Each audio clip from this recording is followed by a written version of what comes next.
G'day friends, my name is James. Welcome back to my channel. Welcome if you're new. Today I'm starting and possibly failing the 100-day project, 100-day challenge. What is it called? 100-day challenge.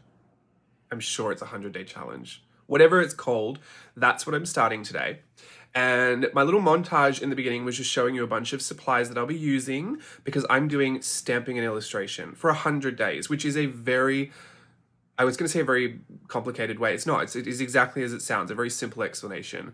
I am stamping out illustrations. I stamp a base really lightly and then I illustrate over the top of it. So I'm getting my blueprint from the stamps and my little arrangement of the stamps, and then I'm going to draw over the top of it and create whatever I create out of it. There you go. That's what I'm doing for 100 days. Something very specific because I was going to cheat, which love to do, love to cheat at the games and the challenges.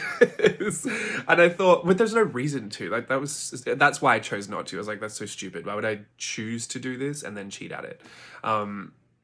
Well, I mean, it could be fun. I don't know. I just thought, not even cheat.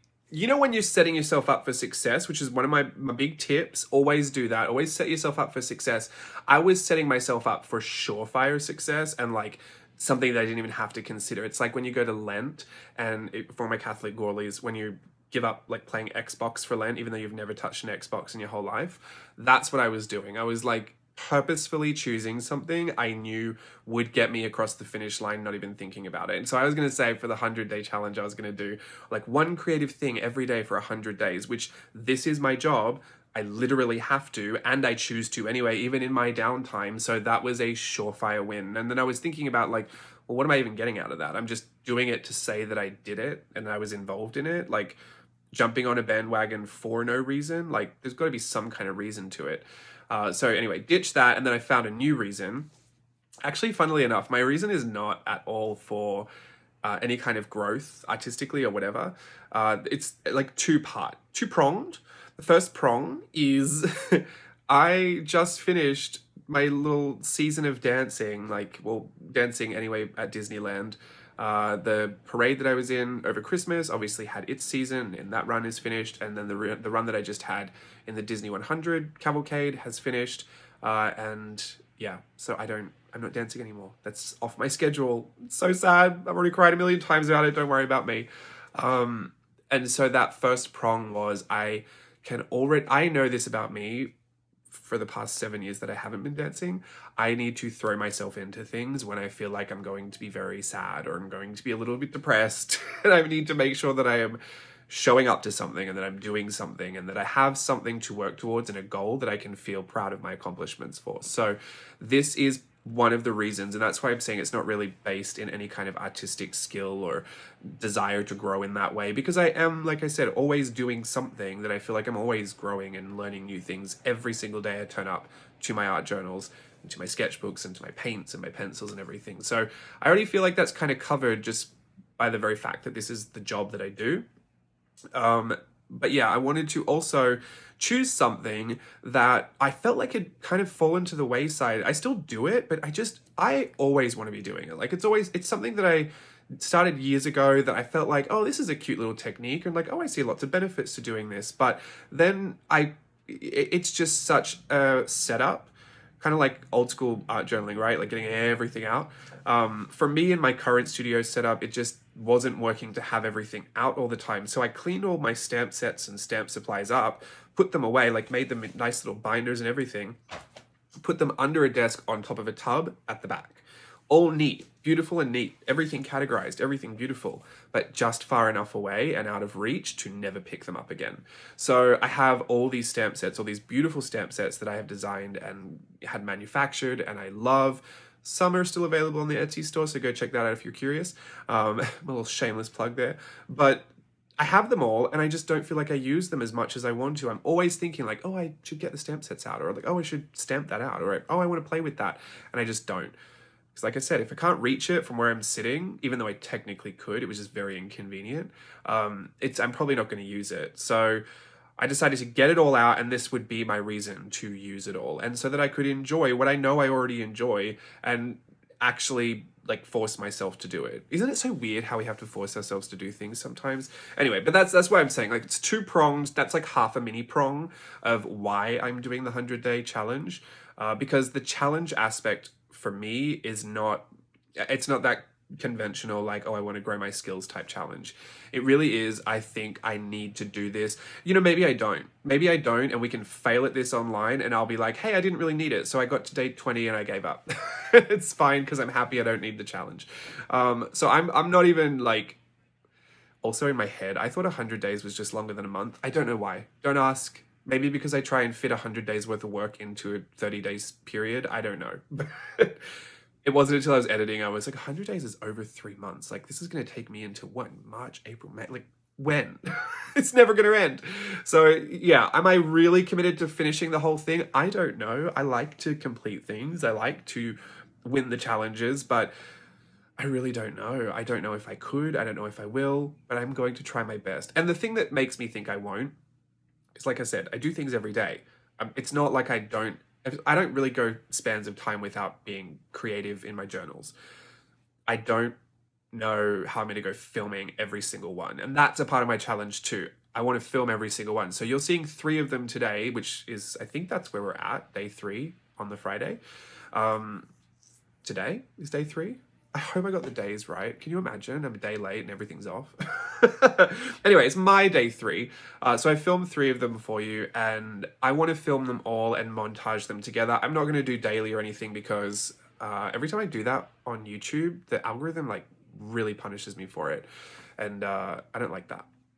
So I won't be doing that. Which I always thought was a good thing. I was, when people do Vlogtober and what's it called? Like Christmas one? What's the Christmas one? December. Vlogcember? Nope. Vlogtober is definitely one of them. I've forgotten the Christmas one. Anyway, when people do all of that, usually that's like a great thing for their channels. Every time I did it, it just like really did not help. And then it wasn't even the month that I did it. It was like the month after I did it. I felt like the engagement, maybe that was the thing. Maybe it was good and the month after it went down because I stopped doing it. Maybe I've had it wrong this whole time. Anyway, I'm not doing it daily. It just wouldn't work out for me anyway, but I will try and montage them together. So I don't know how many you're going to get at a time because I don't know when I'm going to plan them for, but hopefully you'll enjoy seeing them all come together. And if you do have some of the stamp sets, you'll be able to stamp them out and copy and just do them as well. You don't have to do the challenge, but you can just use all the ideas that are on there. You know what I'm like. The ideas are yours for the taking. I don't police any of that stuff. So please have a great time if you are someone with some of these stamp sets and you want to get playing with them. This will be a great little, I guess, hopefully 100 little examples for you to use in your stamping and illustration process. I did show you at the beginning in a montage, because I was feeling fancy, all the supplies that I'll be using. I'll quickly go through them. These are actually in no particular order, but the labels so that I can remember the date and the number, because I will lose track after 5. A piece of paper, just so I can stamp off the first layer of ink and then use the 2nd generation ghost stamp for my stamp. I sometimes do that, I sometimes don't, because I'm using this new Tim Holtz Lost Shadow Distress ink, which is such a great color for this.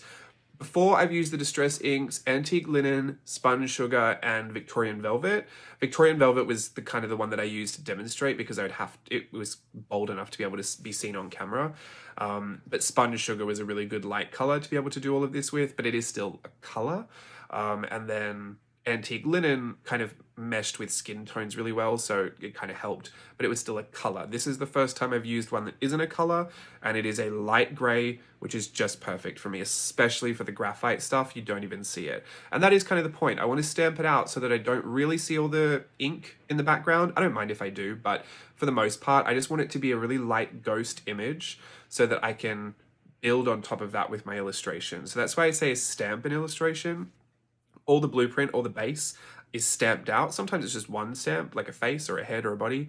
And then sometimes it's a mixture of stamps. I stamp out a whole bunch of things and kind of puzzle piece it all together. And all of that I do with the Tim Holtz Distress ink. And this is a new color, and this was gifted to me. So thank you so much for that gift. I really appreciate it. Lost Shadow. This is the book that I'm doing it in. Super random reason. I was going to start a new journal for it, but I don't like starting new journals. I know it's like or should I say that? I think I do. I think I like starting new journals. I don't know if I do. Maybe I do, but there is something to me about returning to a journal that has been so loved and so used that I think there's like a sense of comfort to it that I hope when I open them that there's spare pages in there that I can keep working in there. I don't I like them to be finished, but also I like them to not be finished so that I can keep working in the ones that I love. Does that make sense? I think I'm contradicting myself all over with this statement, but yeah, anyway, this is technically kind of a finished journal. Like there's stuff in here from start to finish, but there are still lots of little spaces on pages where I know I could get a little bit extra in there. So I decided that if I could get 100 of them into this journal, that would just kind of prove that even though your journal's finished, maybe it's not totally finished, which is something I don't need to prove. But I thought it'd be fun just to be able to see if I could keep working in here. And I do like these.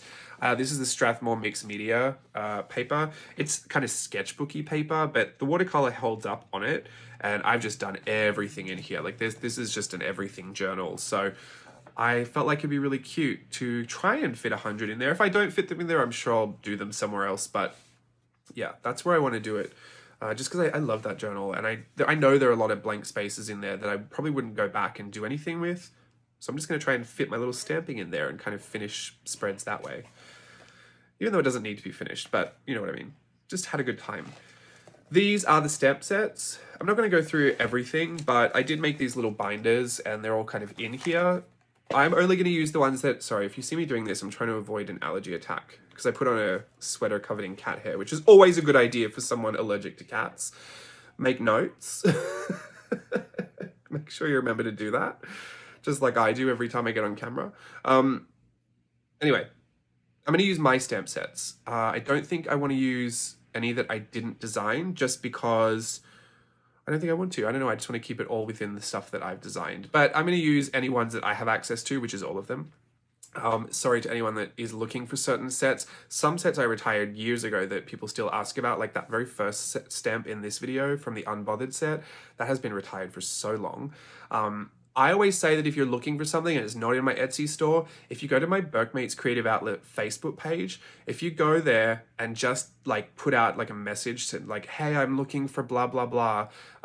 Maybe someone there wants to swap it or sell it to you because, I mean, some people have had some stuff for years that possibly they don't use anymore and maybe looking for a new home and you might want to do a trade or a sell or a swap or whatever you want to do. So I always welcome that, especially if you're looking for old JLB Creative stuff. It's the Berkmates Creative Outlet Facebook group. It's always linked in the description box below. So click that if you want to go and find something you can't find. Otherwise, I do have an Etsy store also linked below. And there are some stamp sets that are still available there, but not everything. So yeah. And no timelines on restocks just yet, especially at the start of the year. I don't really like to restock anything at the start. Not quite sure throughout the year though. I don't know what I'm really planning for this year. I've still got to have a think about that. It's literally March. Ever since that 2020 video where I was so sure I knew what I wanted to do, I've like never decided to plan anything out anymore. I am thinking about, no, I'm not going to say it.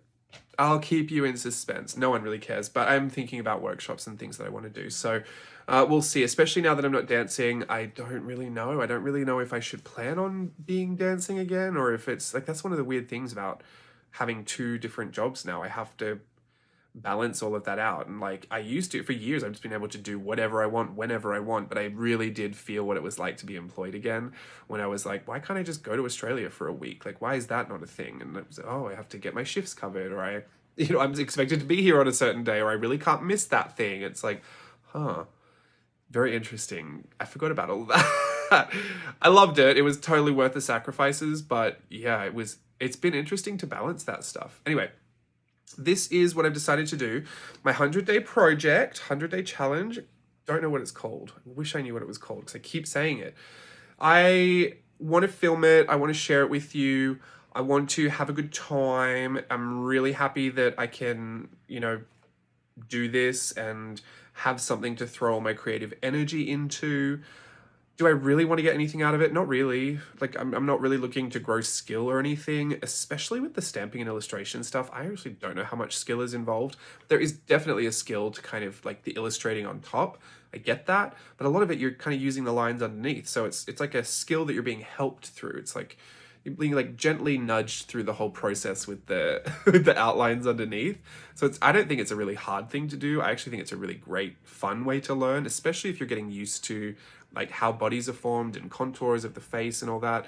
If you've got the stamp there and you're just kind of tracing over those, you get used to how all of that connects.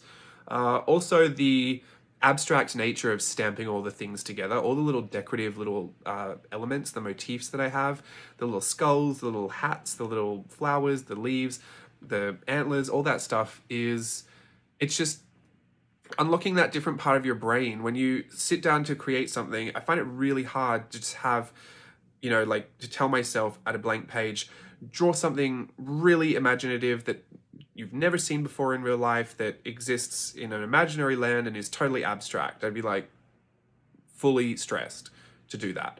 But with the stamps, I'm not really thinking about all that visual recall. I'm not trying to search through my memory of imagery and trying to piece together things that were whimsical or abstract or whatever.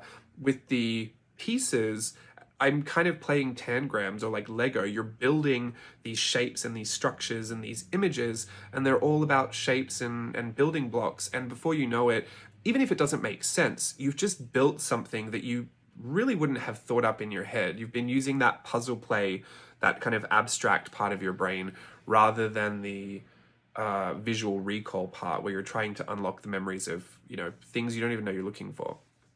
I'm sure there's some kind of science in there somewhere, but that's what I like to say. It's more of an abstract puzzle play thing, and so I find it a lot easier to come up with very interesting results. I've always said it was interesting, never that you'd always get anything cute, because sometimes they look crazy, but you'll definitely always get something interesting that you probably wouldn't have been able to think up in your head if you just sat down to draw it without any of that stuff. If you were just sitting down to draw something, I think a lot of us default to things that we are comfortable with, or things that we know we can draw, or things that we enjoy drawing, which is never a bad problem. But when you are challenging yourself to be more creative than you think your brain has ever been, I always hit a wall that way. Like I always get stuck. I need a reference. I need something else to come in there and like do some of that heavy lifting. I can't just rely on the things that are in my head. So references, I'm always lazy with. I don't really collect a whole bunch of references, but the stamps for me, having enough of the body, the head, the shape, all of that stuff being stamped onto the paper in that little, playful way just seems to unlock something different in my head. And I feel like I can be a lot more imaginative that way and come up with a lot more abstract results that way. So that's what I'm going to do. Again, I'm not really looking to get anything out of it, just to have a challenge to occupy, this period where I've finished this season of dancing and I'm waiting for the next season. I'm not waiting, I'm actively searching after it, but I just don't want to become depressed. Like, is that too much to say in this video? I really, I started art journaling years ago when I stopped dancing. And through no choice of my own, it was that big accident, and I found art journaling, and it really kept me occupied to have something to do that filled up all that time that I might just be, sitting down on the couch, scrolling Instagram, feeling sorry for myself.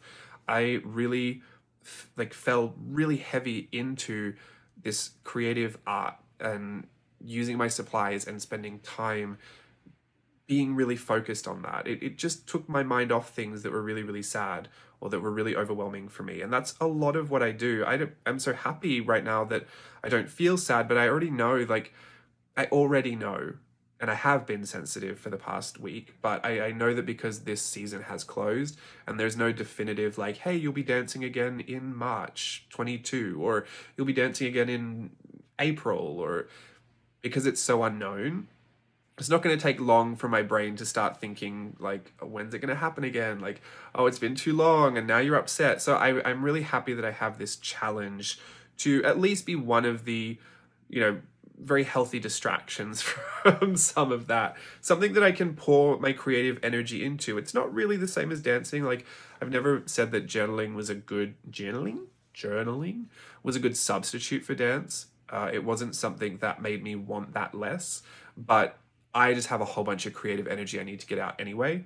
So if I can't really get it all out in dance, then hopefully having an extra little challenge to feel good about, feel confident with, and you know, work on will just be another good thing for me to channel that energy into.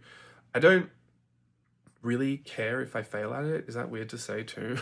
I just feel like, I don't know, maybe I'm a different person. I used to really care. Like I had to finish the projects. I had to finish the challenges, really had to do it on the time schedule that I set it out to be. And like, I was just so strict with how I used to approach these challenges. This time, if I get to day 40 and I quit, I don't care. Like I don't know it. Well, maybe I will. Maybe I'll care at that point. Right now, I don't think I care. I think I just want to start it, see how it goes, and enjoy filming it and sharing it with you. At the very least, this will be lots of great illustration that I can put into Collage Club. So that will be fantastic as well. I just did a whole thing for February. I did a whole bunch of stamping and illustration. Maybe that's why I wanted to do it, because it was so fresh. I felt like I had done so much so quickly with all of these stamps. And when I looked back at the whole collection, how it was all Valentine's themed, like there were things that I felt like I would never have just drawn up if I'd not been stamping them out. So I really, really liked it. Like that ribbon face, I loved that. The little heartbreak girl, I thought she was so cute. I just loved lots of them. The heart face. Why am I doing this? Do you know what a heart is? The love heart face with the crack down the middle. I loved that one too. Oh, the one with the really big beehive hair that was the profile. I don't like drawing profiles, so I love stamping them out. Yeah, I think that through February, well, I was doing it in January for February's Collage Club. I think having all of that out and then packing it all away again, I was like, why am I packing all of this away? Like, I want to be able to use it, but again, it's just not in a practical setup. I might have to get a shelf or something for the side here so I can put it up there, but I've really got to stop putting everything on display. It's like every art supply I've ever owned in my whole life is on display, and it is overwhelming. In the best possible way. 7-year-old me would be very happy here. 30-something-year-old me is just trying to put it all away. I don't know why I want a really minimal space. I'm just in a weird place right now. I just need to control everything. Anyway, excuse me. My allergy is going to go, so I should probably just finish this video up here. I am really happy to start this. If you're doing a 100-day challenge / project, I've forgotten what it's called. If you're doing one, my best wishes to you on your journey.